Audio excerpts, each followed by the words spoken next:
இன்றைக்கி ஜவ்வரிசி சேர்த்து ஜவ்வரிசியும் தக்காளியும் சேர்த்து ஒரு வடகம் போட போகிறோம்.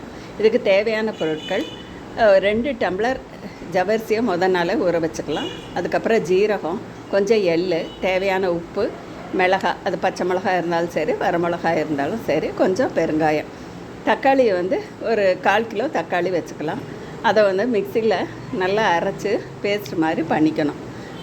ஒரு 6 டம்ளர் தண்ணி குக்கரில் விட்டுட்டு நம்ம 2 டம்ளர் வேக வச்ச ஜவ்வரிசி அதில் கொட்டி தேவையான அளவு ஜீரகம், எள், உப்பு எல்லாத்தையும் அதில் கொதிக்கிறப்ப கொட்டி கிளறிட்டு, அதுக்கப்புறம் நம்ம மிக்சியில் அரைச்சி வச்ச தக்காளி விழுதியும் அதில் சேர்த்து கெட்டியார பதம் வரலும் நல்லா கிளறிட்டுருக்கணும். அடிவட்ட கிளறணும். நல்லா கிளறி நல்லா கெட்டியாக ஊற்றுற பதத்துக்கு வரலும் அடுப்பில் வச்சு அந்த கொஞ்சம் நீர் எல்லாம் குறையிற அளவுக்கு நம்ம கிளறிட்டே இருக்கணும், தொடர்ந்து கைவிடாமல். அப்போ கிளறின பின்னாடி வரக்கூடிய பக்கம் எப்படி இருக்கும். இது இன்னும் கூட கொஞ்சம் தண்ணி வத்துற வரலும் அடுப்பில் வச்சு சுண்ட வைக்கணும்.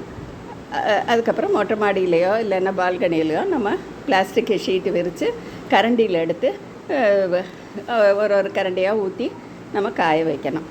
இது காய வச்ச பின்னாடி அது ஒரு 3 நாள் கழித்து தான் எடுக்க வருது துணியிலேருந்து. மெல்லிசாக இருந்ததுன்னா நம்ம பொரிக்கிறப்ப நல்லா டேஸ்ட்டாக இருக்குது, சாப்பிட்றதுக்கு சௌகரியமாக இருக்குது, கடிக்கிறதுக்கு. இந்த மாதிரி பொரிச்ச பதத்தில் இருக்கிற ஜவ்வரிசி தக்காளி வடகம் இப்போ உங்களுக்கு காமிச்சிருக்கேன், பொரித்து காமிச்சிருக்கிறேன். இந்த மாதிரி பக்குவத்தில் வருது. இது அந்த வெயில் காலத்தில் தக்காளி சீசனில் நம்ம இதை மாதிரி பண்ணி பயன்படுத்தி ஸ்டோர் பண்ணி வச்சிட்டோன்னா மழை காலத்துக்கு